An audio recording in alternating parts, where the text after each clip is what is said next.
La vice-présidente exécutive de la Fondation Sylvia Bongo Ondimba au service ORL de l'hôpital d'instruction des armées Omar Bongo Ondimba. Simone Mensah est venue rendre une visite post-opératoire à une jeune patiente qui a bénéficié d'un implant cochléaire.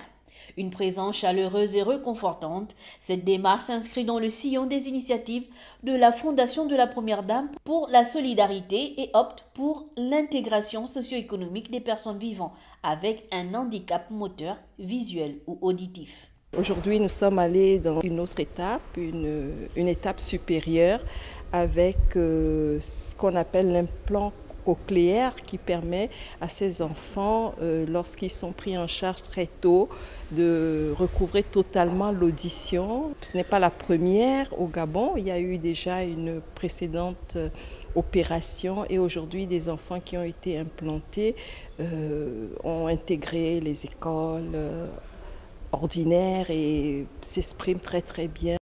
L'intervention chirurgicale suivie par la patiente est le fruit d'un partenariat entre la Fondation Sylvia Bongo Ondimba, le service ORL de l'hôpital d'instruction des armées Omar Bongo Ondimba et la société MEDEL pour le développement d'une stratégie globale de prise en charge des personnes atteintes d'un handicap auditif et de leur accompagnement. Un partenariat tissé depuis l'année dernière par les trois entités. C'est une intervention pas facile, mais passionnante parce qu'on intervient sur un organe qui est très fin. Une fois cette intervention réalisée, il faut nécessairement un suivi. Il ne s'agit pas seulement de placer l'implant, mais il y a une prise en charge après l'implantation qui est nécessaire, qui implique trois volets essentiels. Suivi d'abord par le médecin qui a opéré, l'équipe qui a opéré. La prise en charge orthophonique qui est indispensable. L'un des volets les plus importants, c'est l'accompagnement parental à la maison. MEDEL est un des leaders mondiaux aujourd'hui dans l'implantation cochléaire pour vaincre la surdité. Donc il faut savoir que l'implant aujourd'hui est complémentaire à l'aide auditive.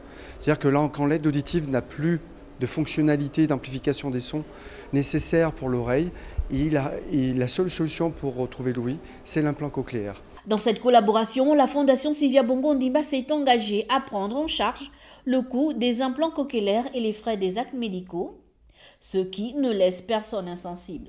Nous sommes ravis encore de ce que la Fondation a fait pour nous. Nous remercions encore Madame la Première Dame pour ce geste. Nous pensons que ça va aider l'enfant dans le futur. À travers ça, elle pourra parler et entendre. Nous sommes vraiment ravis pour cela. Cette action, initiée par la Fondation Sylvia Bongo Ondimba, vise à améliorer l'audition des personnes souffrant d'une surdité sévère à profonde, en plus de contribuer à l'insertion socio-économique et au bien-être de ces personnes déficientes auditives. Pour cette deuxième édition, la première phase a consisté à opérer un enfant. La deuxième enregistrera 5 enfants au bloc opératoire. Il faut signaler que cette première étape opératoire s'est effectuée en marge du congrès organisé par la Société Générale des ORL du Gabon qui s'est tenu du 31 mars au 1er avril dernier.